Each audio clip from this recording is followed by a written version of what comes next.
What's up, everyone? This is another episode of Mission Mindset, and like we always say, we are super excited to give you guys another hot topic. We hope you guys are enjoying the season thus far. Yes. I am Quan Grant. I'm Marisol, Credle. Yes, and today we're going to talk about a deep topic. Yes. Triggers. Triggers. You know what I mean? It's not easy to talk about some of these things and to even admit to some of them, but we all have triggers. And what's triggers? So triggers What can are be anything. You could get triggered by anything. It's just something that activates a memory or a traumatic event that happened in your life that comes back because of a person, a place, a thing, a smell, a touch. It could be anything. Yeah. You could look at a picture and get triggered by a certain memory or flashback can happen. Yeah. And a lot of people are diagnosed with PTSD, and you could think about like young children in the homes now with seeing abuse in their family, a lot of murders happening, and even watching the news can create that same effect. Yeah. So today we just want to share, some stories. things that triggered us in our lives and how we, kind of overcome it and we keep going because it happens daily. Right. Daily triggers. So I wanted to share some of my own triggers and how I got through them. So one of the things that really triggers me is, when someone is being very impatient with me or not appreciating me. Because I remember, I can recall as a young child or young person, feeling like I was doing a lot of things to gain favor from an adult, or I was the nice one or the good kid, and so perfect, that they would never expect me to talk back or try to do anything outside of that. And I would find myself always, doing all the chores, doing everything that I needed to do just to gain favor. And sometimes it wasn't good enough. That's not good enough. You need to try harder, or you need to do this. You need to do more. You need to do more. And as I grew older, I saw how those same patterns kind of came into my adult life of feeling like I wasn't good enough, or I needed to do more. Like in a relationship, I wasn't good enough for my partner. I felt like I had to be more or do more or be somebody else.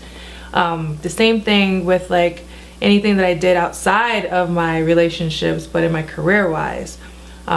Even things that I did in high school, like sports, or I wasn't good enough for this team, or I wasn't good enough for, the songs, and that's not good enough. It has to be better. Everything had to be more. And so when people would say certain things to me, or like, oh, you could do better than that, or get an attitude with me about something, or, just pinpoint something that wasn't really me, like it felt like it was just like somebody else that they were talking about. And I'm like, do you not see how I feel? Do you not see that I really vouch for you? Do you not see how much work I put in to be your friend and really care about you? And it's like, I just will go back to that feeling of like I wasn't enough. I didn't feel appreciated. I did not feel appreciated. So, what do we do with those triggers? So Quan's going to share his story after this too, and he's going to tell you how he worked through his triggers. But for me, it was something you don't really recognize it. You don't really recognize like this is actually a pattern or something that, traumatic event. Someone else to point it out. Yeah. Like you can have a family member that passed away. You can, have all these different things, and anything could just trigger you to go back to that place. So for me now as an adult, realizing that I can look at, the things that are happening, and I can stop in that moment and be like, okay, I got to take control of my emotions, and I got to reel it back in, because it's not this person's fault, and I can't go back to that place of feeling like I'm not good enough, or like I'm not appreciated. I have to like say to myself, like, I appreciate myself. You are good enough. And like tell myself those things. Everyone has their own techniques. Some people, count down. Some people go and drink water. Some people go into a quiet place. Some people read a book. I mean, there's different ways of handling your triggers. but you just need to be aware of them and realizing that you're being triggered, because sometimes you don't know why all these emotions are coming up, and I'm feeling stiff and I feel like I'm having anxiety, or I want to run out of a room. You know, I'm triggered. I don't know why. What triggered me? Right. Start to realize what it is that's triggering you and start to do something about it. Take steps at it. You can go see a therapist or anything. Right. Like, I've seen a therapist before, and that really helped me out, you know, going through a lot of stress. So that was my story. And we'll be back with Quan's. Yes. Now we're gonna get into my story. My trigger. My trigger, I'm realizing, are words, you know? And sometimes people can say things to us and it causes us to react in a certain way. They cannot even be meaning any harm to you. But because it's a reminder or something's clicking in your head and say, no, this person is attacking you. And it's because I grew up feeling attacked or talked down to. Even in my household sometimes. My parents, you know, I had great parents. But there were times where I felt like I was talked down to, and I wasn't, you know what I mean, talked to sometimes with any type of understanding or like some sentimental love behind it. You know what I mean? It was always harsh, like, why are you doing this? Why would you do this? And sometimes we tend to do that in Black families, you know, and I'm noticing that it's common. It's just like, tie your shoe. Why would you do?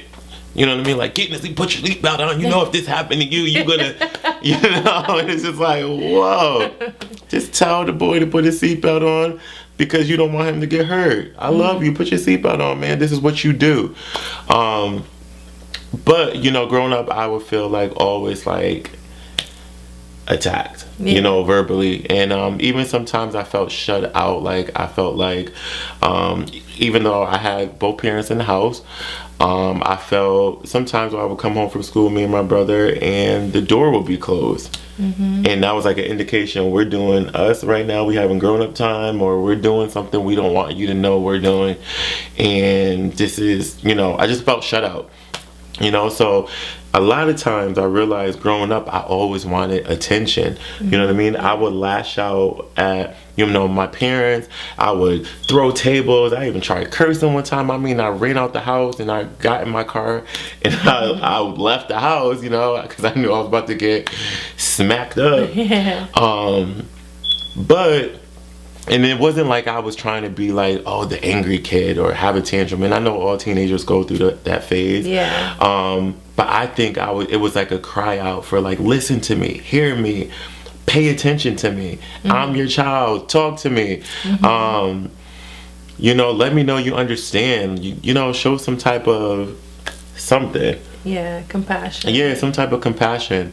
And I felt like I needed more than, you know, because it's like, okay, your parents love you, you know they love you, but it's just like I needed more, you know what I mean? So that caused me to feel like I was less than. When you feel that at home, less than, you know, or you're not heard and no one understands you, then you're dealing with school, and then you realize, you know, the kids sometimes could make you feel like that sometimes. You feel like you're not cool enough.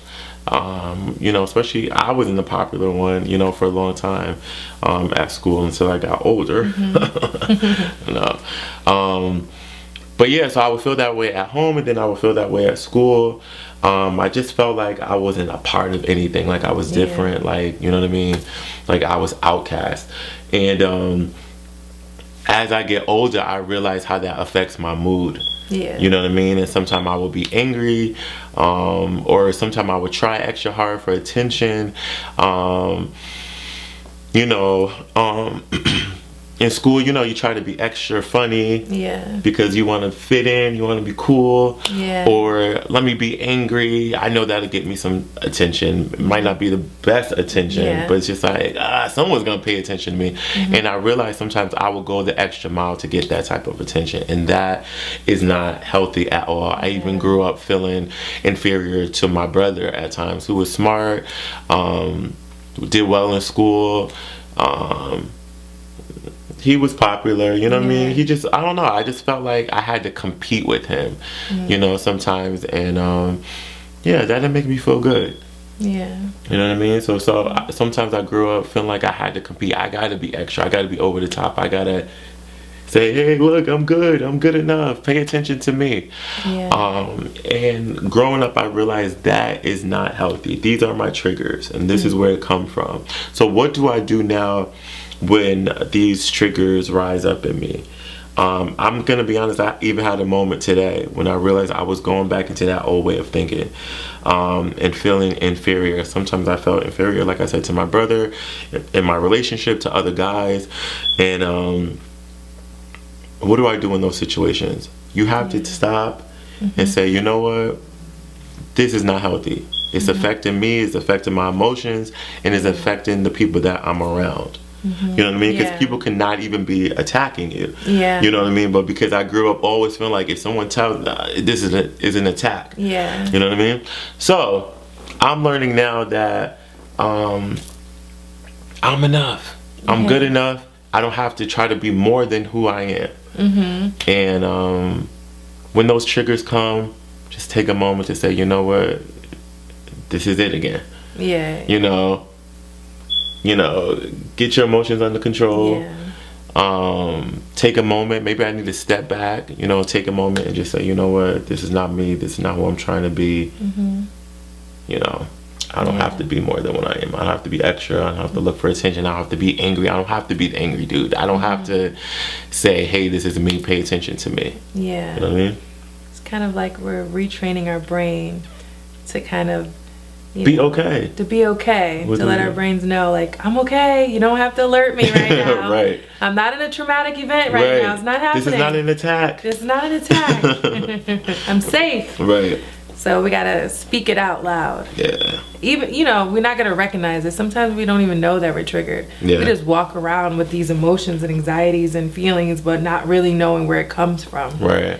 But if you do have those emotions and, certain scenarios make you feel a certain way, start to question, like, what can that be? And start taking notice to when that does come up and where you're at when it happens or what you're doing. And I will say, when you talk about it, it is liberating. Yeah. You know what I mean? Sometimes it's hard to say, you know what? Sometimes I do compete. Or sometimes I do want attention. Or sometimes I do this, do that. Yeah. And sometimes, especially as a man, it's hard to admit those things. Yeah. But once you do and you're honest with yourself, it's just like, no, dude, you can't blame anyone else. You can't make an excuse. That's you. That's your own thing. Own that. And, take ownership and, like, be better in that area, Exactly.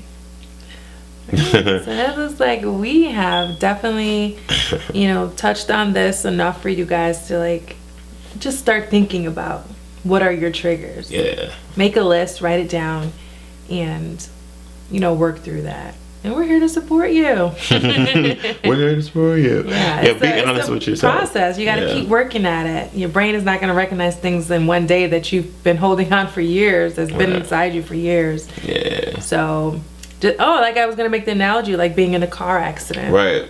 And how your muscles tense up in those car accidents. And, usually, hear the sound and the car screeching and all those things. Right. So, like, if after the accident you get back into a car, you're usually shaken up, right? You usually take your time, you stop at the stop signs and you look at the red light and you're doing it. You're driving like little Miss Daisy. Or someone's coming out and you're like, ah. Yeah, somebody comes out. It's like they're just stopping at a stoplight. Yeah, you think they're going to run into you. Like, that's a trigger, like reminds you of a traumatic event, which was the car accident. Sometimes your neck stiffens up and you're like, well, why is this happening? I'm not... the accident was a long time ago, but our body remembers. It like carries these same triggers with us. Like everything that happens in those moments is physically happening in our bodies and our minds is mentally happening. So it's like an overall experience you're having where you feel like you're right there in that moment. Right. So take your time, guys, and work through it. And we thank you for listening to our stories. We hope that it helped you. And stay tuned.